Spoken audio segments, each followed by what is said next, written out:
À quelques jours du printemps, ambiance classe de neige dans cette cour de récréation.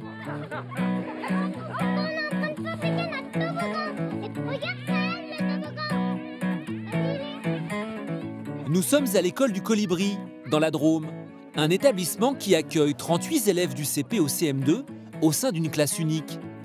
Comme tous les matins, les cours commencent par une activité étonnante. J'aimerais bien voir Maloya. Maloya, viens là aussi, là. Un quart d'heure de méditation pour apprendre à se concentrer. On fait d'abord l'éléphant, donc on écarte un peu les jambes. On fait bien souple sur les genoux.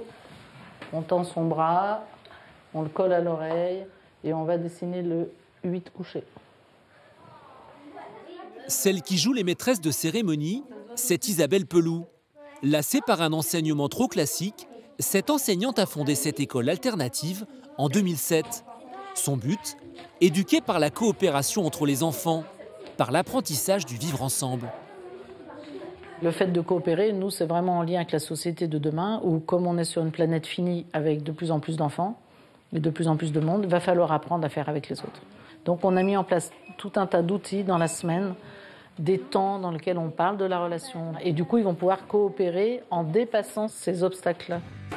Car l'école est en train de vivre une révolution. Depuis quelques années, les ouvertures d'établissements alternatifs se multiplient. L'année dernière, pas moins de 67 écoles indépendantes hors contrat ont ouvert leurs portes.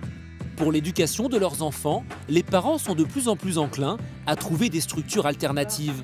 Un choix parfois coûteux. En moyenne, 5 000 € à l'année.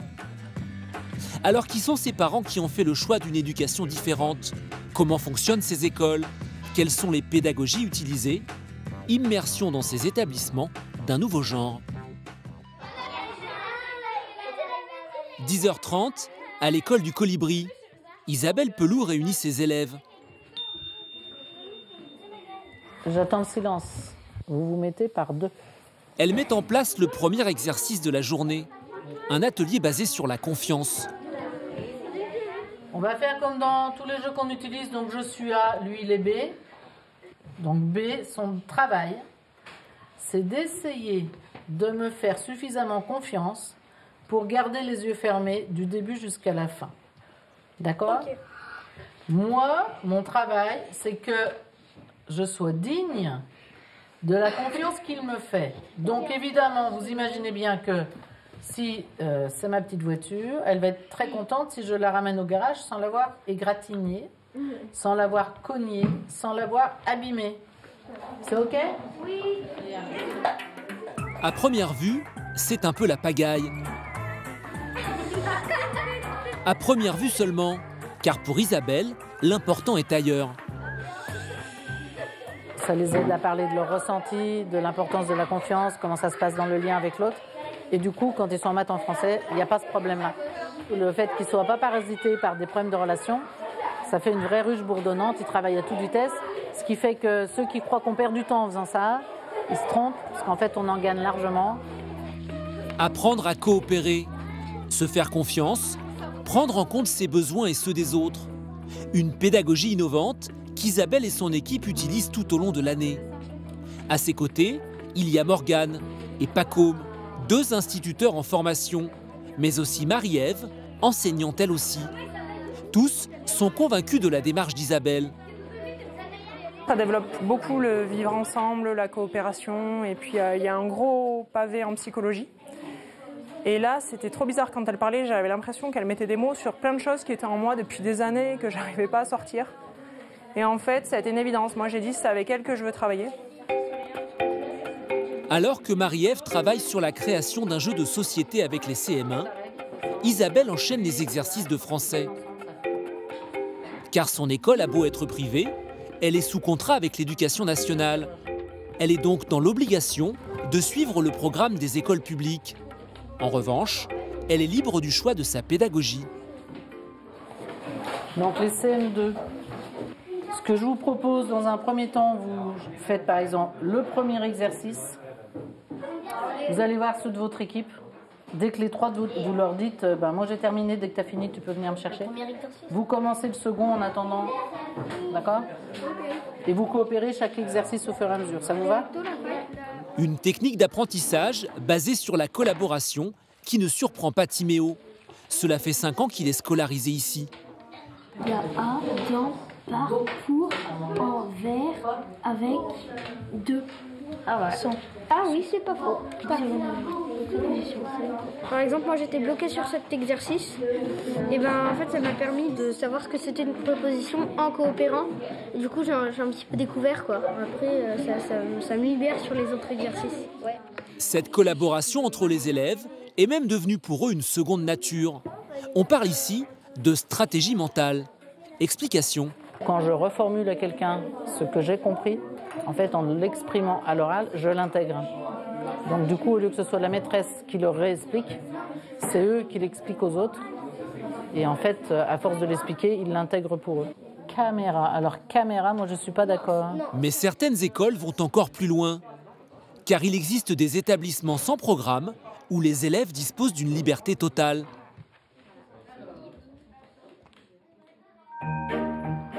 Nous sommes à Dijon. Ce matin, Rose, 7 ans et demi, s'impatiente.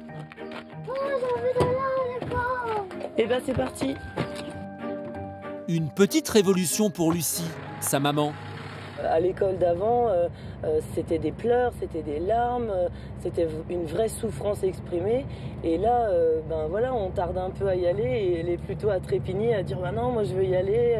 Quand est-ce qu'on y va? J'ai envie d'aller à cette école, j'ai envie de retrouver les camarades. Enfin, il n'y a aucune difficulté il y a aucune difficulté en fait à se rendre dans l'endroit quoi. Mais tu vas faire quoi aujourd'hui, tu sais? Car cette année, Lucie a décidé de scolariser Rose dans une structure alternative, la Croisée des Chemins. C'est une école hors contrat. Il y en a environ 800 en France. Un établissement libre de choisir sa pédagogie.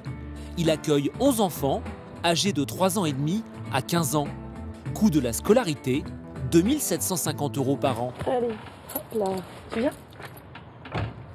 Première surprise, cela ne ressemble pas à une école. Les locaux sont situés au rez-de-chaussée d'un immeuble d'habitation. Tu me fais mon petit bisou quand même? À ce soir. À l'origine du projet, Fleur Matet, 38 ans, psychologue de formation. Déçue par l'éducation nationale, cette mère de 3 enfants a un beau jour décidé de fonder sa propre école. Est-ce qu'il y a d'autres personnes qui voudraient dire quelque chose au sujet de la journée d'aujourd'hui ou de la semaine? Sa pédagogie est plutôt déroutante.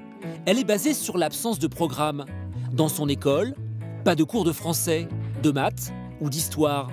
Ce sont les élèves qui décident ce qu'ils font, le tout dans une quasi-absence de contraintes. D'ailleurs, il n'y a même pas de salle de classe. C'est ce qui plaît tant à Rose et Joanie. On peut faire ce qu'on veut. Oui. Parce que dans les autres écoles, tu restes assis. 1 heure, 2 heures. D'accord, je dois faire ça, je dois faire ci, je dois faire ça. La maîtresse nous crie dessus. Grave. Ici, chaque élève vit sa vie comme il l'entend. Certains jouent aux jeux vidéo. Yes! D'autres dessinent sur les murs. C'était une ruche. Ou fabriquent des bombes à eau pour laisser libre cours à leur créativité. Moi, je suis sûre que ça pourrait trop bien passer dans un truc d'œuvre d'art. D'art contemporain. Notre démarche est de permettre aux enfants d'avoir plus d'espace de liberté. Ça suppose que les adultes puissent se sentir suffisamment en sécurité pour être dans un espace où parfois ça ressemble au chaos. Voilà, il y a des moments où l'école est sans dessus-dessous et il faut pouvoir savoir en tant qu'adulte que c'est une étape. Le seul rendez-vous incontournable, c'est l'assemblée.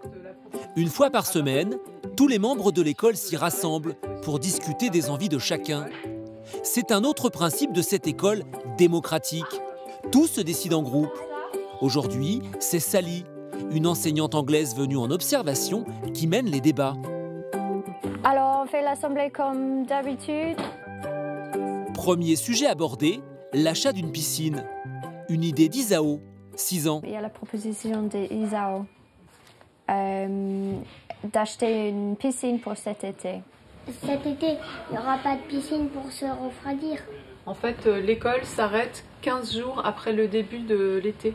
Bah, les 15 jours d'été. Pendant les 15 jours d'été? L'idée peut paraître un peu farfelue, mais elle va permettre à l'équipe pédagogique de lancer un travail d'apprentissage. Pour l'instant, j'ai vu que tu n'avais pas vraiment fait de recherche pour dire quelle piscine et combien ça coûterait, et ce que ça supposerait comme entretien. Est-ce que tu es d'accord de faire des recherches sur le prix d'une piscine? Ouais, faut le faire avec ça. Je voulais dire que je suis motivée pour faire ça avec toi. On peut toujours faire les recherches et peut-être il y a une petite piscine gonflable, par exemple. 10 minutes plus tard, Isao rejoint Sally. P-I. S-I. Il y a une lettre qui manque là. Ah oui, c'est Ouais. C-I-N-E. Ouais. Je sais, il va servir à rien. Ça fait piscine. C'est vrai, mais c'est comme ça qu'on écrit piscine. L'achat d'une piscine, un prétexte pour faire un peu d'orthographe, mais aussi des mathématiques. En fait, Celle-là. et vous avez, ça coûte combien? 2499. 499. Est-ce qu'on peut acheter celle-là? Non. Alors, quelle piscine est-ce qu'on peut acheter? Celle-là et celle-là. Ouais.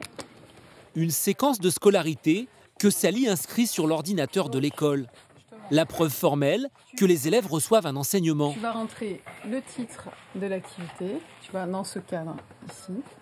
Nous avons fait des recherches. Des recherches pour le prix. Voilà, pour voir les prix des piscines. Là, ils ont pu aborder des notions de profondeur, de taille, de mesure, de prix. Voilà, avec un projet concret qui est l'achat d'une piscine, qui se fera ou qui se fera pas, mais en tout cas qui aura permis à Isao d'élaborer des stratégies. Retour dans la Drôme, à l'école du Colibri. La classe se poursuit avec une sortie à la ferme des Amanins, située à proximité. J'ai besoin de réentendre les consignes de la ferme. Vas-y Noé. Chaque semaine, les CP apprennent à s'occuper des animaux. Alors, est-ce que vous pouvez me rappeler ce qu'on donne aux cochons? Pas de la sciure. De la levure. Pas de la levure. Alors ça, je vous le redis, ça s'appelle du son. On donne aussi du petit lait. Alors, le petit lait, il est là. Comment on a eu le petit lait? Un rituel qui fait partie intégrante de la pédagogie. Qu'est-ce qu'on va faire avec les cochons? Du pâté, des saucisses. Des côtes de porc, c'est trop bon. Allez, on va reprendre du foin pour les brebis. La visite a un double intérêt. Respecter le programme de l'éducation nationale et acquérir un savoir-faire. Vous allez par la porte, là-bas. Et vous rentrez avec les agneaux, vous leur faites des petits câlins. L'enfant, il ne peut pas tricher avec l'animal. Et s'il veut pouvoir le câliner, il va falloir vraiment qu'il se pose. Pour de vrai. C'est une interaction de bien-être. Et là, vraiment, ça fait du bon, quoi. Donc, quand ils viennent ici à la ferme, ils reviennent, ils sont apaisés, ils sont heureux, ils ont des étoiles plein les yeux. Et en plus, ils ont appris. Voilà, sans s'en rendre compte, ils apprennent plein de choses. Voilà, ça, pour un enseignant, c'est vraiment de l'or, quoi. C'est de l'or sur un plateau. Trop mignon.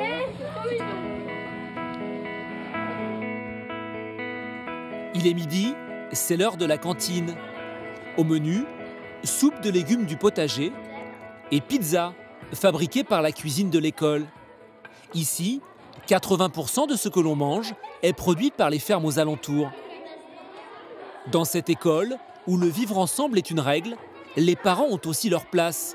Voici Jérôme. Aujourd'hui, c'est lui qui fait le service de table. On s'implique vraiment toute la vie de l'école et c'est une belle expérience. Jérôme passe 3 journées par an au service de l'école. Cela permet aux parents de payer moins cher la scolarité. Seulement 116 € par mois, cantine comprise. Et du coup, le bénéfice secondaire, mais qui n'était pas prévu au départ, qui est vraiment énorme, c'est que ça crée du lien avec les parents de l'école. Les parents de l'école créent du lien avec les salariés de la cuisine. Du coup, nous, on est une école où on n'a pas de problème de cantine, ça c'est énorme. À la croisée des chemins, c'est aussi l'heure du déjeuner. C'est l'heure de manger. Thibaut, l'un des membres de l'équipe, a préparé un couscous. Vous n'avez pas mangé? Non, on n'a pas faim. Là, oui. Je ne sais pas si vous voulez, mais je vous annonce en tout cas. Malgré une matinée passée en cuisine, personne ne se presse pour déjeuner. Pas vraiment une surprise pour Thibaut. Il ne faut pas que les choses te tiennent trop à cœur dans cette école, parce que sinon on est vite déçu. C'est normal que notre intérêt ne soit pas l'intérêt de tout le monde. Donc non, ce n'est pas quelque chose qui me tient à cœur particulièrement. Je veux dire, si je suis le seul à m'intéresser à des choses, ça me va aussi. En revanche, 1 heure plus tard, l'atelier poterie initié par Fleur a bien plus de succès. Tu la mets dans ta main. Oui, et tu enfonces ton pouce. Et ensuite, tu fais tourner la boule en aplatissant au fur et à mesure. Pour elle, peu importe l'activité, l'important, c'est que les élèves aient envie de la réaliser. C'est pas connaître la différence entre un attribut et un épithète qui fait qu'on devient quelqu'un qui va trouver à vivre une vie riche et sereine, quoi. C'est plutôt le savoir intime que le monde nous appartient, qu'on peut y occuper la place qu'on souhaite et qu'on peut contribuer. Voilà.